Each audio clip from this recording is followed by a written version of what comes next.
안녕하세요. 정보가 세상을 바꾼다 인포뱅크입니다. 이번에 전해드릴 내용은 중국인 10억 명 개인정보 탈탈, 1년 넘게 방치, 미국서 틱톡 안보 위험론 고개, 바이든 정부의 조사하라 압박, 이 두 가지 내용을 가지고 한번 시작을 해보도록 하겠습니다. 여러분의 구독, 좋아요, 그리고 필요하시면 알람 설정까지 부탁드리겠습니다. 지금 중국이 개인정보에 대한 의무감이 없어요. 그래서 지금 현재 국가기관에서 개인정보들을 다 수집한 것으로 알려지고 있는데, 이 개인정보가 해킹을 당했다라는 거죠. 그래서 이 해킹 당한 것 때문에 문제가 생겼다라는 그런 말이 나오고 있습니다. 한번 자세히 알아보도록 하겠습니다. 지금 중국인 10억 명의 개인정보를 해킹했다라고 주장하는 해커가 관련 데이터를 매물로 내놔서 논란이 되고 있습니다.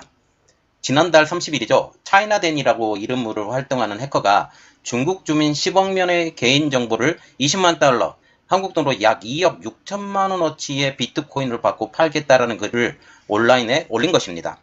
상하이 공항국에서 유출된 것으로 알려진 이 데이터가 진짜라면 중국 역사상 최대의 데이터 유출 사건으로 기록될 전망이죠. 파이낸셜 타임즈도 이렇게 말을 하고 있습니다. 데이터가 만약 진짜일 경우 이것은 사상 최대의 개인정보 유출 사태로 기록될 것이라고 전하고 있죠. 지금 작년에 유출된 것으로 알려진 이 데이터는 1년 동안이나 이 내용을 쉬쉬하고 방치해온 것으로 알려지고 있습니다. 그래서 중국 정부도 이것에 대해서 심각성을 다시 한번 깨닫고 있다라는 내용이죠. 자, 그래서 이번에 알아볼 내용, 중국인 10억 명 개인정보 탈탈 1년 넘게 방치입니다. 지금 차이나덴이라는 해커는 지난주 해커 포럼인 브리치 포럼스에 중국인 10억 명의 개인정보를 판매한다는 글을 올렸습니다. 데이터 규모는 23TB, 가격은 비트코인 10개로 매겼죠. 현 시세로는 약 2억 6천만 원에 달합니다. 이 해커는 해당 데이터에 대해서 올해 상하이 공항국 데이터베이스에서 유출됐다라고 하면서 중국인 10억 명의 이름, 성별, 주소, 출생지, 신분증 번호, 그리고 휴대전화는 물론이고 인터넷 쇼핑 결제 기록, 개인의 정치적 성향, 은행 신용 정보, 신용 거래 내역, 개인 사진 등의 정보가 담겼다라고 주장을 하고 있습니다. 만약 이게 정말 사실이라면 우리가 다시 한번 생각을 해봐야 될 것이, 중국 당국이 개인정보를 모조리 수집하고 있다라는 것을 반증한다라는 것이죠. 또한 상하이뿐 아니라 중국 여러 도시에 걸쳐서 접수된 경찰의 신고 내역, 신고자 이름 및 전화번호, 자세한 신고 내용 등 수십억 건에 달하는 범죄 및 사건 기록도 포함되었다고 밝히고 있습니다. 다만 이 기록은 2010년부터 2016년 사이에 기록된 자료이기 때문에 현재는 지금 포함되지 않는다. 그래도 지금 10억 명이라고 그러면 지금 살아있는 사람들도 상당히 많을 것이다 라고 보는 것이죠. 상하이 공안당국은 5일까지 이 사건에 대해서 공식 입장은 발표하지 않은 상황입니다. 하지만 당국은 은밀히 움직이는 모습이 포착이 되었는데요. 중국 인터넷과 소셜미디어에서는 정보 유출이라는 해시태그가 삭제가 되었다고 합니다. 상하이 정부기관 데이터 유출 의혹, 그리고 중국인 10억 명 데이터 20만 달러로 매물로, 이러한 게시물들도 모조리 삭제가 되었죠. 앞서 지난달 30일에는 차이나덴이라는 이용자가 네트워크 보안 포럼에 상하이 공항국 서버가 뚫렸다라는 글을 올렸다는 글이 중국 지식 공유 사이트인 지후에 올렸다가 곧 삭제된 바가 있습니다. 이 사건 내부 소식을 일부 파악하고 있다라는 창모 씨는 미국의 RFA에 유출된 데이터는 진짜일 것이라고 말을 하고 있습니다. 그래서 지금 아는 사람들은 이 내용에 대해서 진짜일 것이라고 말을 한다는 것이죠. 창 씨는 상하이 공항국이 중국의 알리바바 클라우드 서버를 사용하고 있었으며 알리바바 클라우드는 보안에 취약점이 있었다고 전한 바가 있죠. 자, 지금 우리가 봐야 될 것은 알리바바의 클라우드 서버라는 사실입니다. 지금 알리바바가 그 중국 서버 중에 제일 큰 서버로 알려지고 있고, 이 큰 서버에서 상하이 공항국도 사용하고 있는데 이 상하이 공항국이 이 정보들을 모조리 수집하고 있었다라는 그런 내용이죠. 그는 아마 유출은 작년에 됐을 것이라고 하면서 지난해 8월 비리 혐의로 낙마한 상하이 공항국장인 궁다오안이 이번 사건과 관련될 수 있었다라고 주장을 하고 있습니다. 궁다오안은 알리바바 클라우드 사용을 지지한 인물로 알려지고 있죠.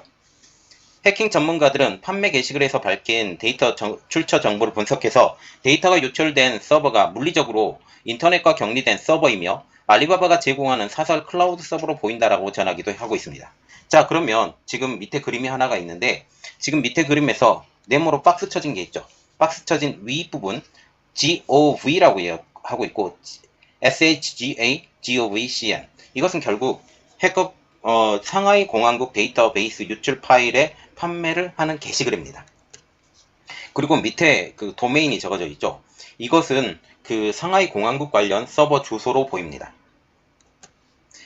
지금 이번에 그 데이터 판매를 의뢰한 지금 해커인 차이나대는 10억 명의 개인정보 가운데 25만 건을 무작위로 추출해 공개를 하기도 했는데요. 데이터의 진위 입증을 위해서 일부만 미리 보기 한 셈으로 알려지고 있습니다. 아까 그 그림이 그거예요.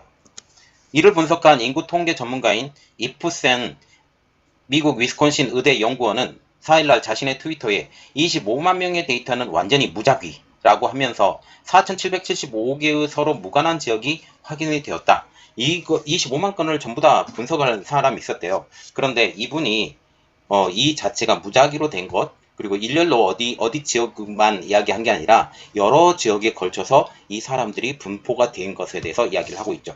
그래서 4,775개가 서로 무관한 지역이 확인이 되었다라고 얘기를 하고 있는 것입니다. 지금 중국의 인구 문제를 장기간 분석해온 이프센 연구원은 이번에 공개된 데이터에서는 인구 수천에서 10만 명 수준의 소도시까지 포함이 되었다라고 하면서 외부에 알려지지 않은 실질적인 인구 데이터까지 여기에서도 얻을 수 있다라고 평가를 하고 있습니다. 베이징 법조계 출신으로 현재 캐나다에서 활동 중인 중국의 비평가 라이젠핑은 해당 데이터를 분석해봤지만 데이터에 빠진 부분이 많아서 진위는 확인하기 어렵다라고 이것에 대해서 전적으로 믿지는 못하겠다라고 분석을 하고 있습니다. 그러면서도 이렇게 말을 하고 있죠. 일부 데이터가 확실히 경찰 내부 데이터로 추정된다라고 하면서 외부 해커의 소행이 아니라 내부자의 소행일 가능성을 배제할 수 없다라고 얘기를 하고 있습니다. 이것은 굉장히 접근이 어려운 내용들까지 여기에 포함이 되어 있기 때문에 내부자가 아니면 이 내용들을 다 포획하기가 어려웠다라고 지금 분석을 하고 있는 것이죠. 라이젠핑은 이 소식을 전하는 게시물에는 중국 인터넷 댓글 부대가 작성한 것으로 보이는 댓글들이 즉각 달린 것을 볼 수 있었다라고 하면서 이 같은 반응은 해당 데이터의 진실성을 일부는 뒷받침하는 것이라고 덧붙이고 있습니다. 댓글들이 너무 많이 달리고 있기 때문에 이것에 대해서 지금 현재는 어느 정도는 신빙성이 있다라고 판단을 하고 있다는 거죠. 시사평론가 리양은 올가을 중국 공산당 차기 지도부를 확정하는 공산당 20차 당대회를 앞둔 시점에서 대규모 데이터의 유출이 이슈화된 것은 정치적인 의도가 담긴 사건이라고 분석을 하고 있습니다. 이것은 작년에 그 해킹당한 건데 왜 지금 공개 시점이 현재라는 거냐? 현재라는 것이죠.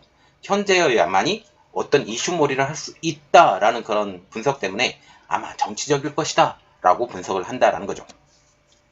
그는 해커들은 이미 데이터를 확보한 상태에서 공개 시기를 선택했다라고 하면서 우연이라고 생각하지는 않는다라고 평가를 하고 있습니다. CNN은 해커가 제공한 개인정보 샘플에서 24건의 정보를 확인한 결과 모두 실제와 같았다라고 평가를 할 정도로 이 정보의 신뢰성에 대해서 CNN은 인정하고 있죠. 영국의 사이버 보안 회사인 소포스는 유출된 데이터 대부분이 광고 회사들이 보유한 자료와 일치했다라고 평가를 하고 있습니다. 파이낸셜 타임즈는 상하이 공안이 가상 서버에 보관하던 정보가 작년에 해킹이 되었고 최근 매물로 나온 것으로 추정이 된다라고 말을 했고 사이버 보안 회사 아크로니스 관계자는 중국 최대 IT 커뮤니티에 공무원의 실수로 올린 것으로 추정되는 클라우드 접속 인증 데이터가 있었다라고 하면서 이것을 통해 해커가 진입할 가능성도 높다라고 얘기를 하고 있습니다. 자, 그래서 지금 공무원이 실수로 지금 중국 최대 IT 커뮤니티에 올린 클라우드 접속 인증 데이터 이것이 유출이 되어서 해커가 이것을 해킹을 했다라는 그런 내용이죠. 해커가 개인정보를 유출한 시기를 놓고 정치적인 의도가 있느냐 아니냐라는 추측도 지금 여러 곳에서 나오고 있습니다. 미국의 자유아시아 방송에 따르면 올가을 당정 지도부를 교체하는 20차 당대회를 앞두고 이야기가 나오고 요구하는 금액이 적다는 점에서 정치적인 행위일 가능성이 높다라고 하면서 중국 당국은 해킹 사실을 끝까지 인정하지 않을 것이라고 전망을 하고 있습니다. 결국은 이번 해킹의 사건이 설사 진실이라 할지라도 중국이 이것을 인정할 분위기는 아니라는 사실이죠. 자, 그리고 두 번째로 알아볼 내용은 미국에서 커지는 틱톡 안보 위협론입니다. 틱톡과 같은 경우는 지금 트럼프 정부죠. 트럼프 정부가 틱톡을 사실상 중국 공산당과 협력하는 단체로 해서 틱톡 자체를 너희에서 판매를 해라 라고까지 할 정도로 강하게 밀어붙였는데, 조 바이든 대통령이 들어오면서 이것은 유야무야가 됐었죠. 그런데 지금 현재 틱톡의 안보론까지 안보 위협론까지 나온 상황이다 라는 내용입니다. 지금 현재 상황이 이렇게 되죠. 이렇게 되자 지금 미국에서 중국인 동영상 틱톡에 대한 안보 위험에 대한 조사 목소리가 커지고 있습니다. 지금 중국을 통해서 해킹을 당했다. 중국에서 사람들, 특히 10억 명에 대한 자세한 내용까지 정부가 가지고 있을 정도인데, 이것이 결국은 미국인들도 이렇게 문제가 되지 않느냐라는 그런 분위기죠. 틱톡이 보유한 미국인들의 방대한 개인정보가 해외 적국, 특히 틱톡의 모회사에 넘어갈 수 있다라는 분위기입니다. 미국 상원원 정보위원회 마크 워너, 이게 버지니아 민주당 의원인데요. 이 마크 워너 의원장과 정보위 소속 마르코 루비오 의원은 최근 미국 연방거래위원회에 공동 서한을 보내서 틱톡의 데이터 관리와 기업 구조 등을 조사하라고 촉구를 하고 있습니다.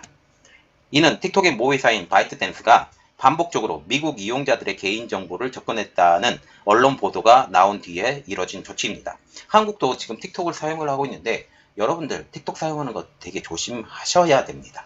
그래서 틱톡을 사용하는 것, 그리고 지금 위챗을 사용하는 것도 여러분 많이 어쩔 수 없이 위챗을 사용하고 틱톡을 사용하게 된다면 아주 필요한 것 이상으로는 사용하지 말 것을 권유하는 거죠. 자, 지금 이들은 데이터 관리 및 기업 지배구조 관행과 관련해서 틱톡의 명백한 기만을 근거로 지금 미국 연방거래위원회가 즉각 조사를 개시할 것을 요청한다라고 하면서 다른 조사를 벌이고 있는지 모를 법무부와라도 조율을 할 것을 요구를 하고 있습니다. 틱톡은 미국인 데이터의 접근을 크게 줄였다라고 해명을 하고 있습니다. 그런데 우리가 조금 의심스러운 말은 이거예요. 미국인 데이터의 접근을 크게 줄였다. 그러면 이전에는 미국인 데이터의 접근을 많이 있었다라는 말의 역반증입니다. 이것을 우리가 눈여겨봐야 된다는 거죠. 틱톡 대변인은 거듭 말해왔듯 틱톡은 미국인 이용자 데이터를 중국 정부와 공유한 적이 없으며 요청받더라도 그러지 않을 것이라고 손살에 치고 있죠. 이들 상원원의 서한은 최근 잇따라 터져나온 틱톡의 안보 위험에 대한 조치 요청 중에 하나입니다. 앞서 FTC의 공화당 측 위원인 브랜던 카는 애플과 구글의 웹스토어에서 틱톡을 삭제하라는 서한을 이들 회사에 보낸 바가 있습니다. 트럼프 행정부 말기에 틱톡에 대해서 이 구글과 애플의 웹스토어에서 완전히 삭제할 것에 대해서 명령한 바가 있죠. 그래서 일정 기간 판매를 하지 않은 상황입니다. 그는 조 바이든 행정부는 이미 틱톡에 대한 국가안보 위협 검토를 마치고 최종 조치를 내렸어야만 한다라고 하면서 민감한 미국 이용자의 데이터가 계속 중국으로 흘러 들어가는 동안 뒤따라잡기 게임을 벌이고 있을 처지가 아니다라고 언급하죠. 이런 요구는 바이든 대통령이 1년 전 했던 약속을 지키라고 압박하라고 지금 워싱턴 스트리트 저널은 지금 지적을 하고 있습니다. 바이든 대통령은 지난해 전임 도널드 트럼프 대통령 시절 틱톡을 상대로 내렸던 일련의 조치들이 사실상 집행이 불가능하다라고 하면서 취소한 상황입니다. 그러면서 대신 적국이 통제하는 어플리케이션들이 미국 안보에 위협이 되는지, 그리고 이를 대체할 처방이 무엇인지 폭넓게 검토하겠다는 행정명령을 내렸죠. 그러나 공화당은 1년이 지난 지금 활동 성과가 거의 없다라고 말을 하고 있습니다. 바이든 행정부는 미국 외국투자위원회가 오랫동안 틱톡과 벌여온 협상에 많은 기대를 걸고 있는 듯 하다고 싱크탱크인 전략국제문제연구소의 제임스 루이스 소장은 분석을 하고 있죠. 앞으로 몇 달 더 진행될 것으로 예상되는 이 협상은 중국 정부와의 데이터 공유 가능성에 대한 우려가 해소되기 위해 틱톡의 시스템을 변경하는 방안까지 모색을 하고 있습니다.